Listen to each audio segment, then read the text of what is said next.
Have you ever collapsed at the end of a long day and wondered, why am I this tired?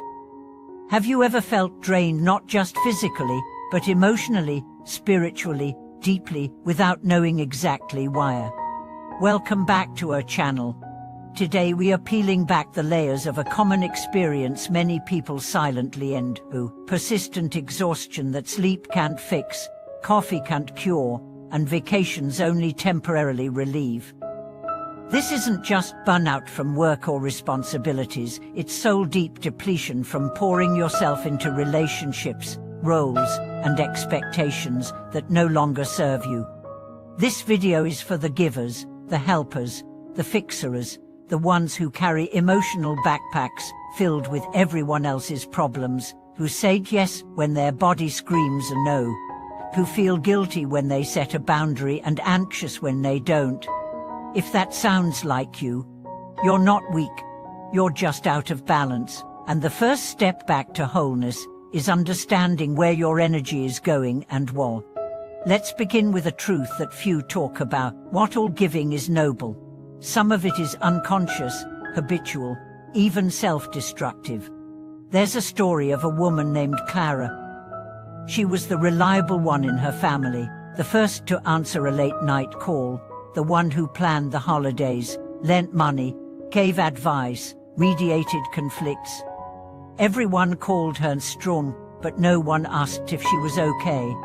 One day Clara found herself sitting alone in a doctor's office, diagnosed with chronic fatigue. There was no major illness, just depletion. Emotional, mental, spiritual depletion. When the doctor asked about her lifestyle, she broke down in tears. Clara had built her life around being needed, but no one noticed her own needs, not even herself. This is the quiet tragedy of emotional overextension. It doesn't happen overnight. It accumulates through the countless moments you suppress your truth to keep the peace, ignore your limits to avoid disappointing others, or put yourself last because you believe love must always be earned. But here's what no one told you: your energy is sacred, and where it flows, your life follows. Imagine your energy as a bank account. Every time you listen to a friend's problems without reciprocation, you make a withdrawal. Every time you stay late at work because no one else will, you make a withdrawal. Every time you overgive in a relationship out of fear of abandonment, you make a withdrawal. Eventually, that account hits zero, and if you keep giving after that, you start borrowing against your health, your joy, your sense of self. That's not kindness. That's self-abandonment. Let's be clear: giving is beautiful. Generosity is a virtue, but only when it flows from fullness, not from emptiness. So how do you know the difference? Ask yourself: when I give, do I feel energized or resentful afterward? Do I give out of choice or obligation?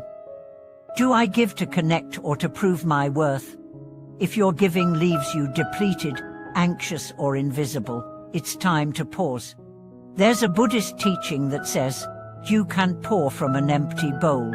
But in our achievement-driven, people-pleasing world, we are taught to ignore that. We glorify hustle.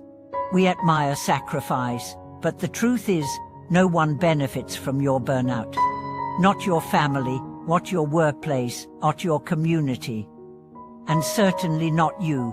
Think about the people in your life. Are there relationships where you're always the one reaching out? Where your love feels one-sided?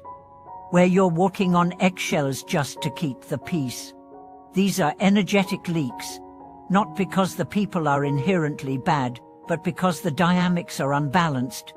Healthy relationships are reciprocal. They breathe, they ebb and flow. They make space for both people to be human, to give and receive, to shine and struggle. Unhealthy relationships, on the other hand, drain you. They demand more than they offer. They leave you questioning your worth, your instincts, your truth. It's okay to outgrow these connections. It's okay to walk away from roles that were built on self-neglect. It's okay to say, I matter too. Let's revisit Clara. After her diagnosis, she began the slow process of reclaiming herself. She said no to toxic family drama, to extra projects at work, to late-night calls from friends who only talked about themselves. She started therapy, took walks alone, slept more, journaled. At first, people got upset. They called her selfish, cold, distant. But Clara stayed grounded, because for the first time in decades, she felt alive. Months later, something beautiful happened. The relationships that mattered evolved. Her sister, once dismissive, began asking, "How are you doing?" Her friends started listening more, not just talking. At work, she found new respect, not for overfunctioning, but for authenticity. When Clara changed her energy, the world adjusted. That can be your story too. You don't have to be everything for everyone.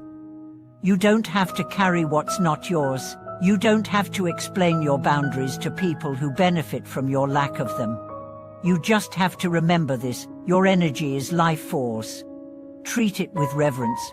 Take inventory. Where is your energy going? Who gets the best of you? Who drains you? What responsibilities are self-chosen versus guilt-driven? Every choice either nourishes you or depletes you. Choose accordingly. Here are some truths to hold on to. You are allowed to rest without earning it. You are allowed to be loved without performing for it. You are allowed to receive without guilt. The world will try to tell you otherwise, but the deeper part of you, the quiet, wise, radiant self, knows the truth. And when you begin living from that place, everything shifts. You'll start attracting people who meet you where you are. You'll stop chasing approval and start honoring alignment. You'll move from exhaustion to expansion. Not because you changed the world, but because you finally stopped betraying yourself. So here's your invitation. Pause. Close your eyes. Take a breath. Ask, what am I ready to release? What am I ready to receive? What kind of life would feel like a return, not a race? Let that be your compass. And remember, reclaiming your energy isn't selfish, it's sacred. Because when you are nourished, your love becomes pure, your presence becomes healing. Your life becomes a beacon not through effort, but through essence. Thank you for joining us on this journey. If this video spoke to your heart, please leave a comment and let us know how you've been navigating exhaustion and boundaries. Subscribe to the channel, share this message with someone who needs it, and most importantly, honor yourself today. Thank you for watching this video.